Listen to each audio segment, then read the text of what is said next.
Assalamualaikum warahmatullahi wabarakatuh. Kami dari kelompok 2 yang beranggotakan Bella Yuwalina Puji Firnadianti, Dame Marintan Raja Guguh, Dian Rizky Fatimah, Erni Rohayu, Fadila Turahmah, dan juga Febrianto. Di sini kami akan menjelaskan mengenai teori belajar Edward Lee Thorndike dan juga Bruce Frederick Skinner. Kemudian, teori belajar Edward Lee Thorndike, yang merupakan seorang pendidik dan psikolog berkebangsaan Amerika. Menurutnya, belajar merupakan peristiwa terbentuknya asosiasi-asosiasi atau interaksi antara peristiwa yang disebut stimulus dan respon. Nah, stimulus merupakan suatu perubahan dari lingkungan eksternal yang menjadi tanda untuk mengaktifkan organisme. Dalam hal ini, yaitu peserta didik untuk beraksi ataupun berbuat.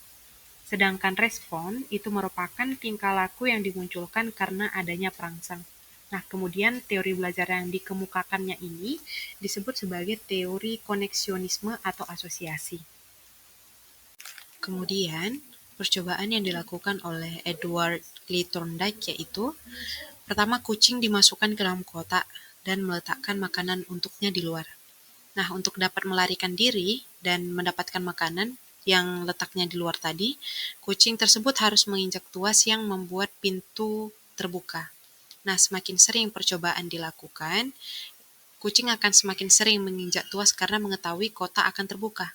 Dan kucing akan mengurangi perilaku menginjak hal selain tuas karena tidak menyebabkan kotak terbuka.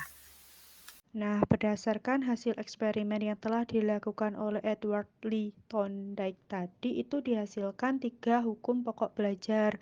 Yang pertama, itu ada hukum kesiapan atau the law of readiness. Hukum ini menghasilkan sebuah teori yang menyatakan bahwa dalam proses belajar akan berhasil dengan baik apabila siswa memiliki kesiapan. Kesiapan yang dimaksud itu adalah kecenderungan untuk bertindak, sehingga dapat disimpulkan bahwa belajar akan lebih efektif apabila seorang siswa itu memiliki kesiapan untuk belajar, baik kesiapan secara kematangan mental maupun kesiapan karena adanya pemberian motivasi oleh guru. Hukum yang kedua itu adalah hukum latihan atau the law of exercise. Nah, hukum ini menghasilkan sebuah teori bahwa antara stimulus dan respon akan menjadi kuat apabila sering digunakan atau law of use. Dan sebaliknya, akan menjadi lemah jika tidak digunakan atau yang disebut dengan law of disuse. Nah, sehingga dapat kita simpulkan bahwa dalam proses pembelajaran dibutuhkan adanya latihan. Hal tersebut untuk memperkuat hubungan antara stimulus dan respon. Oleh karena itu, pemberian seperti ulangan, tes, kuis yang diberikan oleh guru merupakan implementasi dari hukum tersebut. Nah, yang ketiga atau yang terakhir itu adalah hukum akibat atau the law of effect. Nah, hukum ini menghasilkan sebuah teori yang menyatakan bahwa satu tindakan atau perbuatan yang menghasilkan rasa puas atau menyenangkan akan cenderung diulang, baik secara tindakan perbuatan yang menghasilkan rasa tidak puas atau tidak menyenangkan akan cenderung tidak diulang. Nah, sehingga dapat kita simpulkan bahwa seperti pemberian hadiah adalah tindakan yang menyenangkan bagi siswa. Nah, sehingga siswa cenderung mau untuk melakukan perbuatan yang menyebabkan dia akan mendapatkan hadiah. Namun sebaliknya, apabila pemberian hukuman adalah tindakan yang tidak menyenangkan bagi siswa, maka siswa cenderung tidak mengulangi atau menghentikan perbuatan yang akan menyebabkan dia mendapatkan hukuman. 5 hukum tambahan teori Edward Lee Thorndike. Yang pertama, law of multiple response atau hukum reaksi bervariasi, yaitu ketika respon tidak menghasilkan kepuasan, maka individu mencoba berbagai respon sebelum mendapat respon yang tepat. Jadi dalam proses belajar biasanya siswa akan menunjukkan berbagai macam respon. Yang kedua, law of attitude atau hukum sikap, yaitu respon yang dilakukan oleh individu ditentukan oleh cara penyelesaiannya sendiri. Perilaku belajar seseorang tidak hanya ditentukan oleh hubungan stimulus dan respon saja, tetapi juga ditentukan oleh keadaan diri individu itu sendiri, baik kognitif, emosi, sosial maupun psikomotornya. Yang ketiga, law of partial activity atau hukum aktivitas berat, yaitu individu dapat bereaksi secara selektif terhadap kemungkinan-kemungkinan yang ada di individu dapat memilih dan mendasarkan tingkah lakunya kepada hal-hal yang pokok dan meninggalkan hal-hal yang tidak pokok. Yang keempat, law of response by analogy, yaitu individu cenderung mempunyai reaksi yang sama terhadap situasi baru yang mirip dengan situasi yang pernah dialaminya atau dihadapinya waktu lalu.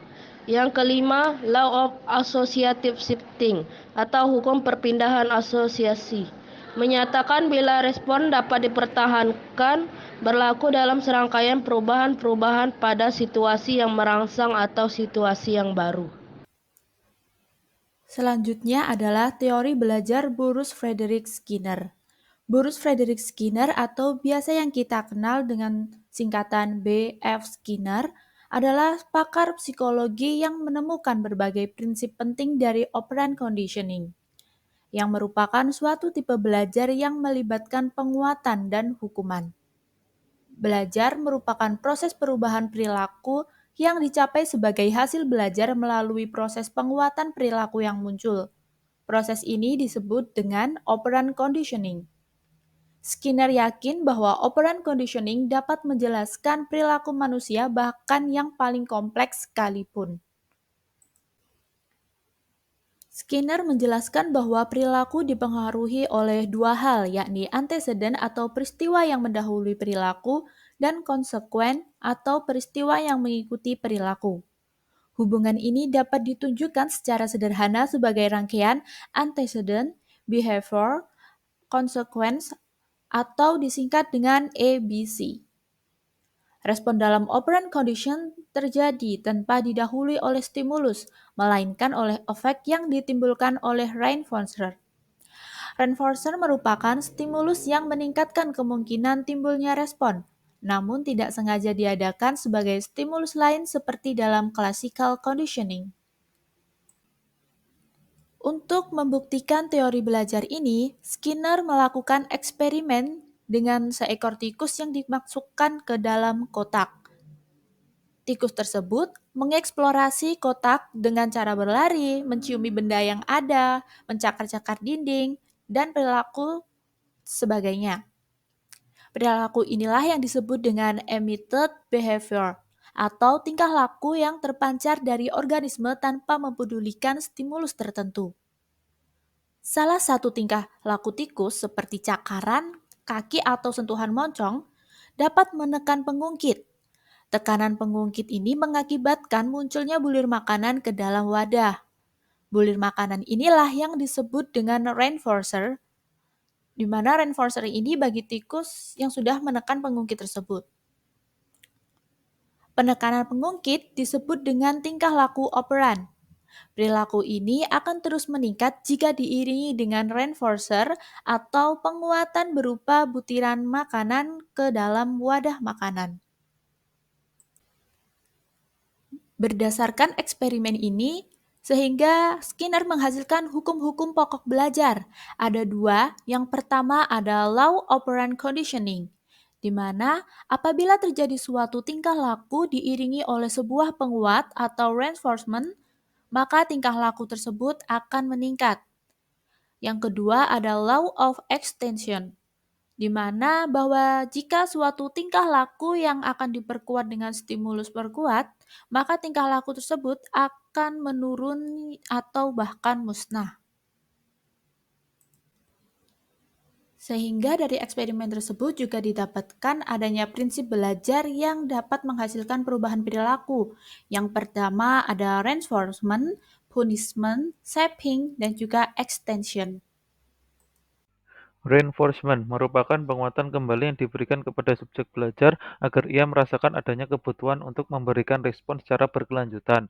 Reinforcement dapat dibedakan menjadi 3 berdasarkan jenisnya, bentuknya, dan waktu pemberiannya.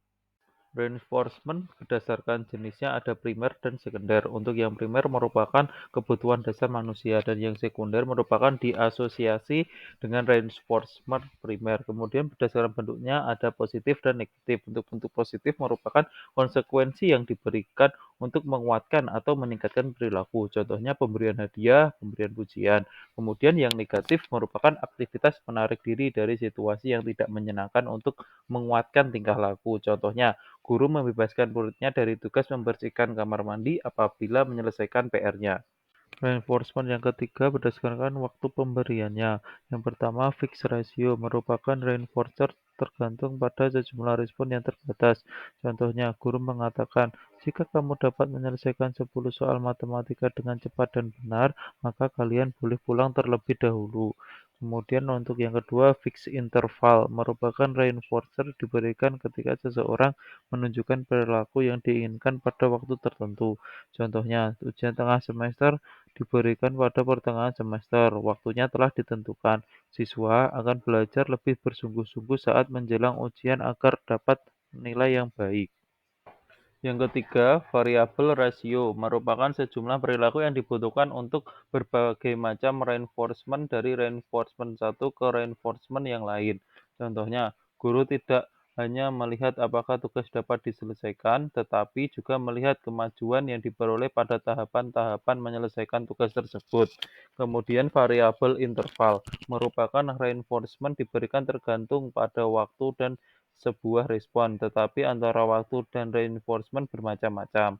Misalnya, guru yang memberikan kuis tiba-tiba dalam kelas sehingga siswa diharapkan selalu belajar agar apabila diadakan kuis mendadak, mereka akan siap dan dapat meraih nilai yang baik. Prinsip belajar yang kedua yaitu punishment, merupakan upaya menghadirkan situasi yang tidak menyenangkan atau ingin dihindari untuk menurunkan tingkah laku. Punishment terdiri atas dua bentuk. Yang pertama, time out atau negatif, merupakan bentuk hukuman yang diberikan kepada seseorang dengan cara menghilangkan sesuatu yang disukai atau disenangi sampai pada waktu tertentu. Contohnya, jika anak melakukan kesalahan, diberi hukuman dipotong uang jajannya. Kemudian yang kedua, respon cost atau positif merupakan bentuk hukuman yang diberikan kepada seseorang dengan cara menghilangkan reinforcement positif jika melakukan perilaku yang tidak diinginkan. Contohnya, jika anak melakukan kesalahan kemudian dibentak dengan suara keras atau dipukul. Kemudian hasil percobaan dari Skinner yaitu shaping. Shaping di sini ada merupakan langkah-langkah kecil yang disertai dengan feedback untuk membantu siswa mencapai tujuan yang ingin dicapainya. Misalnya, ketika kita ingin mengajarkan anak kecil menata sepatunya dengan rapi dengan menunjukkan cara menata yang benar terlebih dahulu, kemudian membiarkan anak melakukan pekerjaan tersebut sampai selesai, baru diberikan reinforcement. Jadi di sini shaping ada suatu pembentukan tingkah laku yang ingin kita tujukan, ingin mengubah tingkah laku anak sehingga anak tersebut bisa berkelakuan seperti itu. Langkah-langkah dalam pemberian shaping yaitu yang pertama menentukan tujuan yang ingin dicapai, kemudian mengetahui kesepian belajar siswa. Di sini kita ingin cari tahu kebutuhan siswa untuk belajar itu seperti apa, kelemahannya seperti apa, kemudian menentukan langkah dalam memberikan bimbingan sesuai dengan karakteristik siswa atau kemampuan siswa. Selanjutnya dengan memberikan feedback. Kemudian untuk hasil selanjutnya tentang extinction. Extinction di sini adalah mengurangi atau menurunkan tingkah laku dengan menarik reinforcement yang menyebabkan perilaku tersebut terjadi. Jadi kita ingin memusnahkan perilaku tersebut atau menghilangkan perilaku yang kita inginkan. Itu disebut extinction. Nah, extinction di sini adalah merupakan kunci untuk mengatur tingkah laku siswa. Perilaku yang tidak sesuai dapat di-extinction jika reinforcement atau penguat yang menyebabkan terjadinya perilaku tersebut dapat diketahui dan diubah.